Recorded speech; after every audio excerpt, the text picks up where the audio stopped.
Dans ma quête sur Goraknath, je me suis retrouvé à Khajuraho.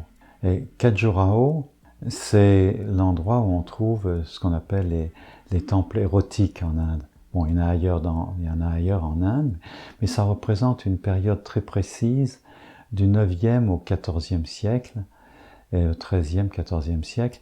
Et c'est justement l'époque de la vie mythique de Goraknath. On le place aussi bien dans l'histoire. Il est peut-être, probablement, il a vécu au 9e siècle.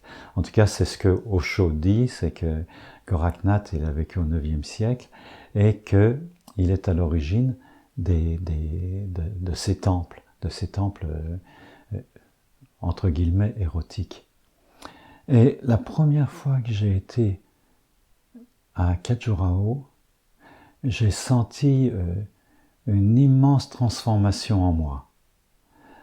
Tout d'un coup, j'ai retrouvé une autre saveur de la sexualité. C'est-à-dire une acceptation pleine et entière de mon corps, de toutes ces statues qui sont absolument magnifiques, où il y a des couples en union, où il y a de l'art, enfin c'est vraiment, et en même temps avec une plénitude qui a de l'ordre de l'extase sexuelle et en même temps du Bouddha. Les statues de Bouddha bouddhistes n'ont pas cette qualité. Elles ont quelque chose de magnifique, mais je dirais elles n'ont pas cette aura de plaisir, je dirais de contentement. Certains utilisent le mot assouvi. Assouvi, il y a quelque chose, une petite nuance un peu négative qui me dérange, mais quelque chose de pleinement contenté. Et dans les statues de Khajuraho, c'est des Bouddhas contentés. Et c'est des Bouddhas qui aussi sont parfois sculptés carrément en union méditative.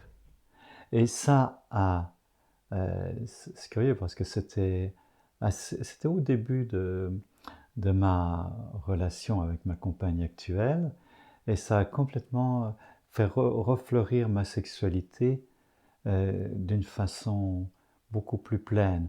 Et mon vécu corporel est devenu beaucoup plus plein. Et je peux le retrouver, le sentir quand j'en ai besoin, quand je me rappelle, et parce qu'au fond, c'est quasiment toujours là. Et à Khajuraho, j'ai eu le plaisir de rencontrer un des premiers disciples d'Osho, qui s'appelle Ganga, Swami Ganga, et qui est un natif de Khajuraho. Il est né dans un petit village tout à côté de Khajuraho. Et il a rencontré Osho quand il avait, je pense, 15-16 ans, quand lui, Ganga, avait 15-16 ans, et que Osho était dans la splendeur des premiers temps de son illumination, qui était encore un jeune homme, dans la vingtaine, et Ganga a servi de boy à Osho. C'est-à-dire quand Osho venait... Osho, il vient de Jabalpur, de la région de Jabalpur, qui n'est pas très loin de Khajuraho, qui est dans la même région de l'Inde. Et Osho, après, au moment de son illumination, après, je suppose qu'il était déjà venu avant, il a passé beaucoup de temps à Khajuraho. C'est comme s'il s'est complètement imprégné. Donc, ce que j'ai vécu quand j'ai été la première fois à Khajuraho, je pense que c'est aussi ce que Osho a vécu.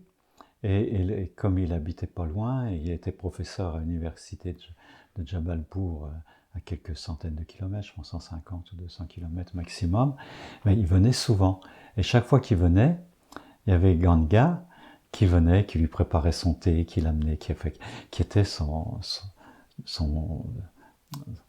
attendant, je sais pas quoi, attendant, son serviteur disponible de cœur pour l'accompagner. Et Osho a expliqué à Ganga plein de choses sur Goraknath et le rapport entre Goraknath et la cité de Khajuraho.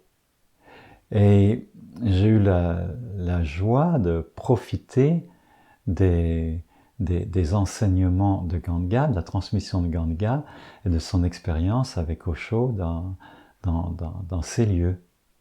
Donc il m'a expliqué combien les symboles qui sont dans les temples, par exemple dans les frises, déjà le temple, ils sont toujours sur une base carrée ou rectangulaire. Donc là, c'est assis, ce contact avec la terre.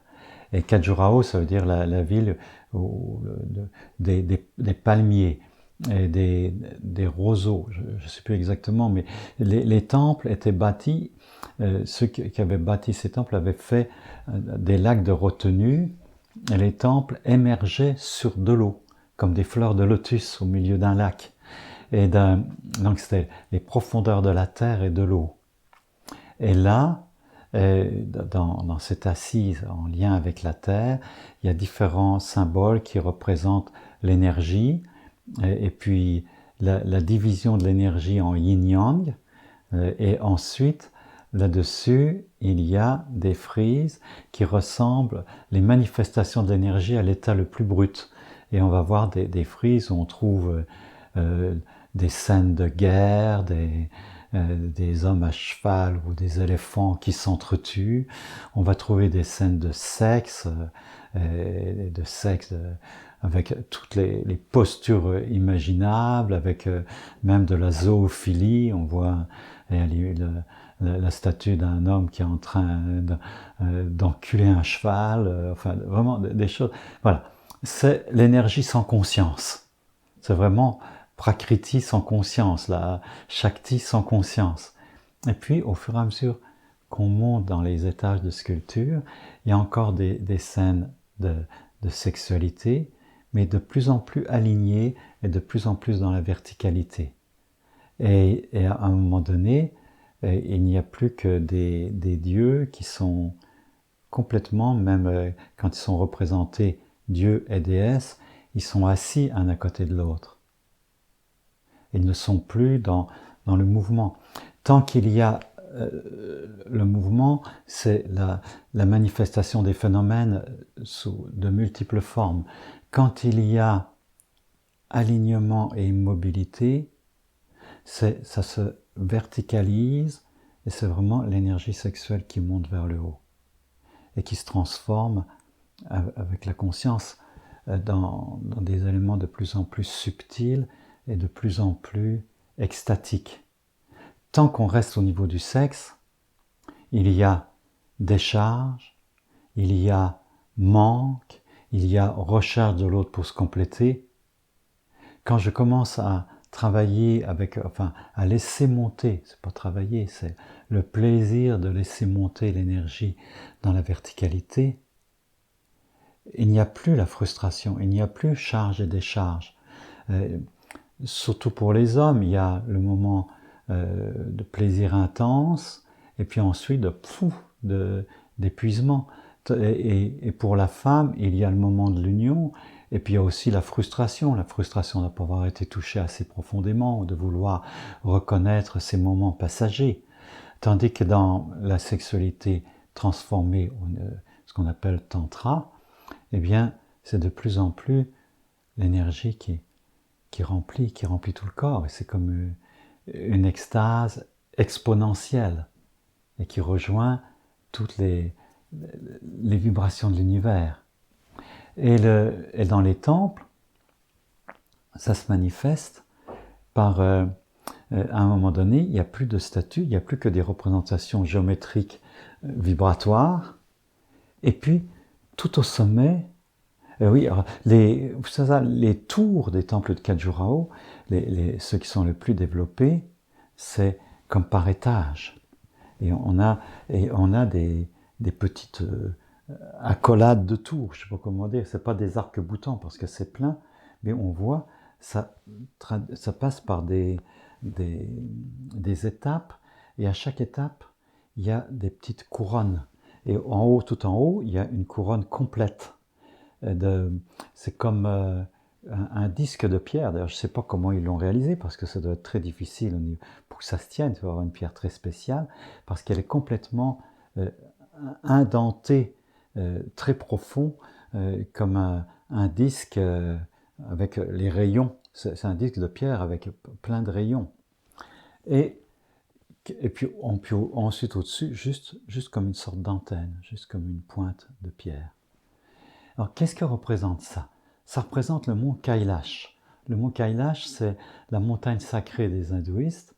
C'est pas l'Everest, hein, c'est une chaîne en arrière de l'Himalaya, qui est en territoire chinois actuellement, et qui est le lieu de pèlerinage le plus abouti, le plus extrême des hindous. Et c'est comme ça apparaît comme un bloc blanc de glace. Et c'est le symbole majeur de la conscience pure, de Shiva, la blancheur. Juste comme ça. Et les tours de Khajuraho représentent le mont Kailash, et avec les différentes hauteurs à atteindre pour aller jusqu'au sommet de la conscience. En fait, j'ai essayé de compter, en fait, très souvent, il y a 7 étages, donc qui sont aussi le symbole des 7 chakras. Alors, donc ça représente l'escalade de la conscience, la montée de la conscience. Et de dire escalade, c'est curieux parce qu'en même temps, ça demande un gros effort, hein, puis les alpinistes le savent, pour arriver au sommet, tout ce qu'il faut traverser, la marche, l'escalade, etc. Et donc, ça demande un énorme effort, mais en même temps, c'est un effort qui est soutenu et qui est dynamisé par l'énergie vitale, sexuelle, qu'on ne gaspille plus d'une certaine façon, à toujours procréer, mais qui donne comme une fusée. C'est la poussée d'une fusée pour monter. Mais quand même, pour s'aligner et même pour pouvoir bénéficier de cette poussée naturelle qui est à l'intérieur de chacun, il faut quand même méditer, au moins se mettre en situation. Et ça, c'est une grande exigence. Et finalement, ces disques-là représentent un fruit en Inde, je ne sais plus comment il s'appelle, qui a une particularité qu'on utilise pour ce symbole, c'est que quand on mord dedans, c'est amer. Mais si on commence à le mâcher, eh bien ça devient de plus en plus sucré. Et ensuite ça devient un des fruits les plus délicieux qui existent. Donc à chaque étape, il y a un petit morceau de ce fruit. À chaque étape, quand vraiment le yogi ou le chercheur accède à un nouveau niveau de conscience, eh bien, il savoure quelque chose. Mais il ne faut pas qu'il s'arrête, parce que au sommet, il va avoir la totale. Et c'est la récompense qui vient d'aller absolument jusqu'au bout du chemin. Et après ça, il ne reste plus.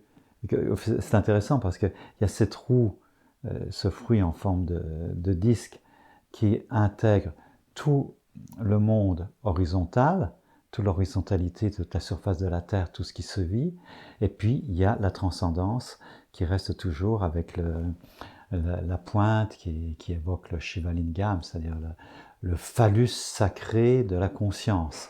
C'est drôle de mettre phallus et conscience en même temps, c'est l'alignement de la conscience et le dieu Shiva qui vient rechercher sa Shakti et donc qui pénètre. C'est un symbole sexuel, mais qui a valeur. C'est vraiment dans l'énergie sexuelle aussi qu'on a le premier aperçu dans l'acte sexuel de la pénétration de la conscience dans cette volupté et cette multiplicité de tous les ressentis et de tout ce qu'est la nature. La forme générale du temple, c'est galbé comme un phallus en fait. Et c'est une des techniques de méditation de Goraknath, c'est de sentir tout son corps qui est vibrant comme un phallus en érection et en pleine jouissance. Et une jouissance éternelle. C'est le fondement de l'être. Qu'on soit homme ou femme, c'est ça.